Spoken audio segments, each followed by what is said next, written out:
The power, the flow, we're independent now. Far away in Bulgaria, where we grow and bloom. Let the water run clear, let the sun keep it going. In this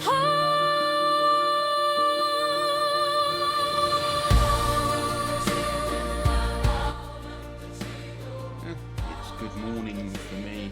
It's coming up to 9 o'clock on Friday. So one of the things that I wanted to go through was this service building.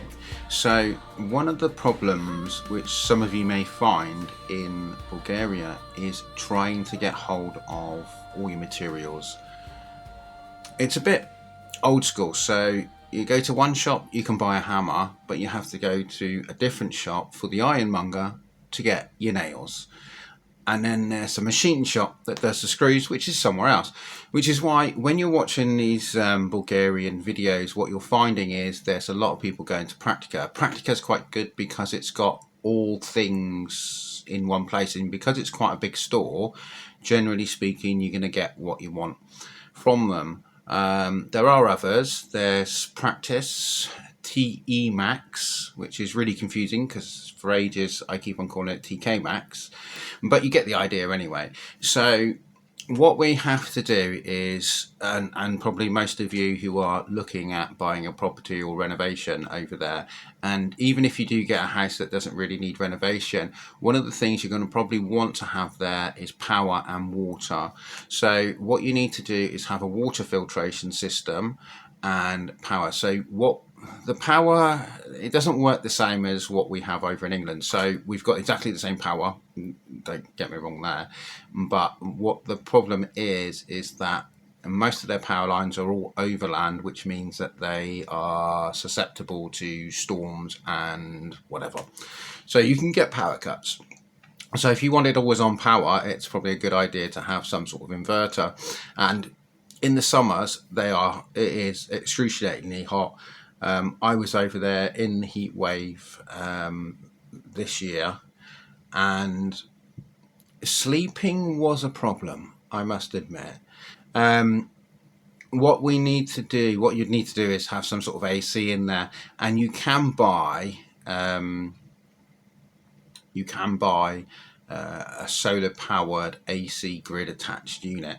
It might seem a little bit complicated, but basically what you have is, instead of it just running off your mains power, you have a set of solar panels which also power it up, so you're not just relying solely on the grid and the cost of it. So if you have a system that will be fully powered from solar, by all means have it on all day, because it's going to save you money, keep your house nice and cool for you, although you do have to go out sometimes, which when you come from a nice air conditioned place into a 20-degree drop as soon as you open the door, it's not particularly nice.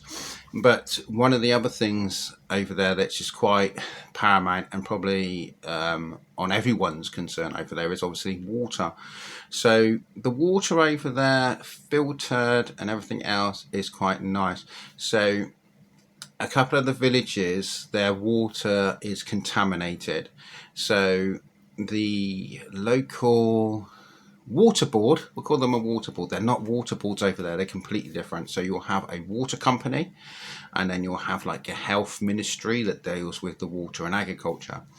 But as most of you probably know, most houses over there had toilets in the gardens, which meant that human evacuations were into the ground. So the groundwater has been contaminated by farming and effluent. So you need to get hold of the list. So in my particular village, there's 4 fountains, and only I think one of them is safe to drink from. The rest aren't. So that's something you need to consider, is where is your water coming from, and is it safe? So some of the villages will be supplied by their springs, and some of them will be on their crumbling infrastructure of water. So what you need to do is get a water filtration, a reverse osmosis system, a water tank. But what we're doing is as you can see in the service building, we've got our toilet on the left. We're going to have our power in the center and water on the edge, or round the other way. What I want to do is I'm going to have I'm seriously contemplating at the moment putting a water heater system out there as well, so that's not in the house, which means running the pipes for everything, that's power and water in and out, cold and hot, from the service building to the actual building. And I showed you that little pan shot, which Sam did. That's 13 meters between the house and that building, that little, I think it was stables, it was definitely stables or something like that. So one of the things that we do need to do is obviously rebuild that. So you've seen round the back of it, the whole corner had gone because of the elderberry tree there. As you can see, it was clipped back some time ago, but unfortunately a lot of these properties have been left. And the going joke is, if you see tiles and bricks around, you're going to need to do your roof and some building wall work somewhere. It seems to be like the common thing over there, that they have all the parts to fix the problems, but they just don't get round to fixing them. I don't know if it's because they don't understand how to do it. I would assume they do. But there's horses for courses, I suppose. So one of the things that we're going to be doing is rebuilding that building in the back corner, which means taking down the roof on it. And as you can see on the little image, it's going to have a metal roof on it. There you go, that's easier. So what we're going to do is have a metal roof with solar panels on top. This is a little bit controversial. I own Renew Solar, so I'm used to installing solar, but we know that heat causes the solar panels to perform less. It's called a coefficient. So the idea is to put the solar panels on there, insulate that roof, and then put in an insulated room where we can have the inverters, batteries. Then we want a water system in there, so that we can heat the water and it to be a backup. So it's not necessarily all going to be electric. I was severely tempted to have a solid fuel water heater out there, and you can get ones which have electric and solid fuel, which would mean just putting that in. So it's not a huge, great big deal, but in light of all the jobs that need doing on the house, it's kind of it's one of those ones where you wish you had your house ready and you could just add it on afterwards, rather than it being kind of combined with the build of the house. So I'm thinking of making it all in one, but my main priority is that roof on the house. So this for me is kind of sleepless nights, but a big worry that what we don't have is a dry building.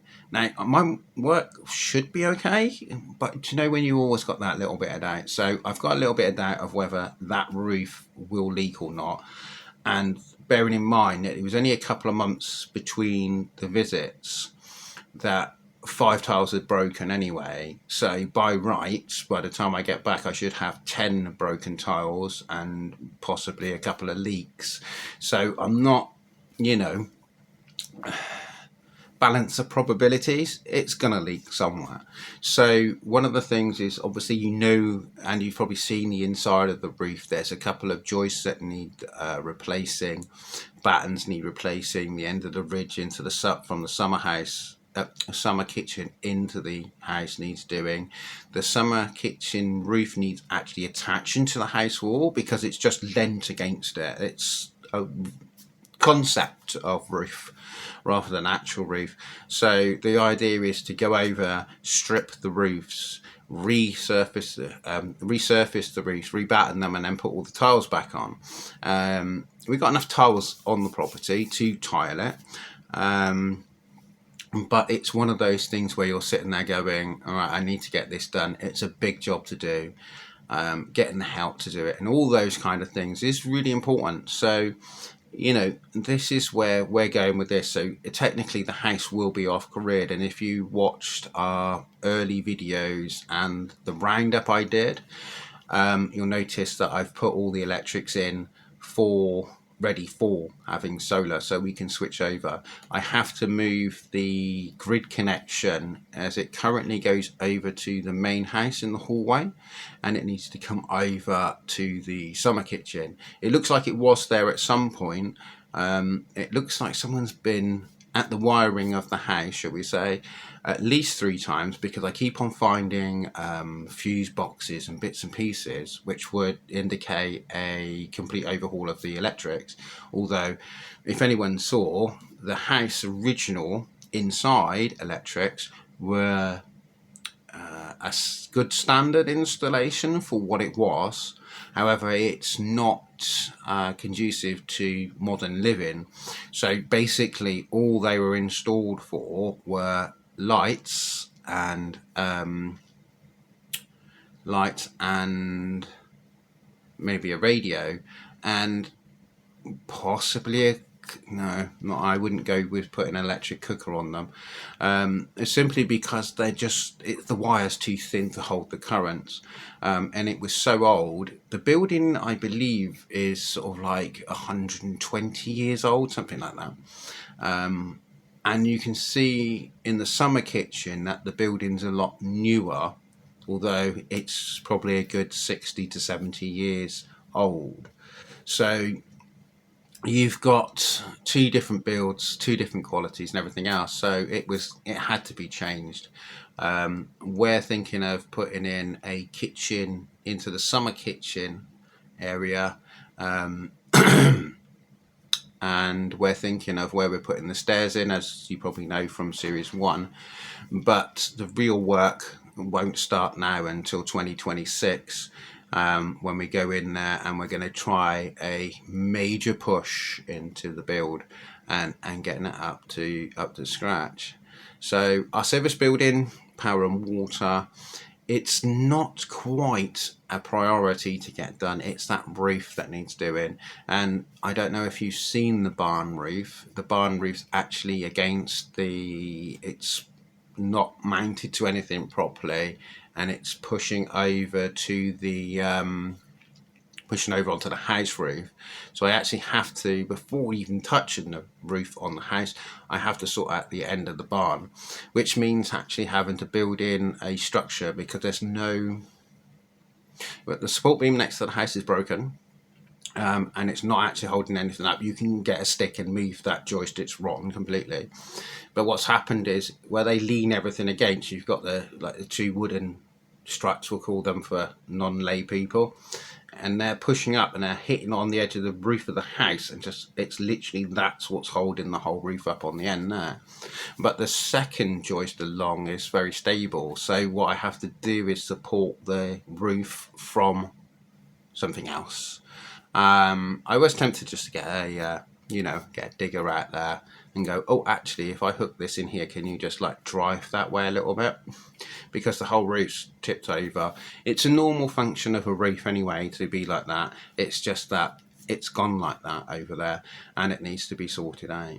So, you get these problems where you're going, well, where do I want a chimney? Do I want a chimney?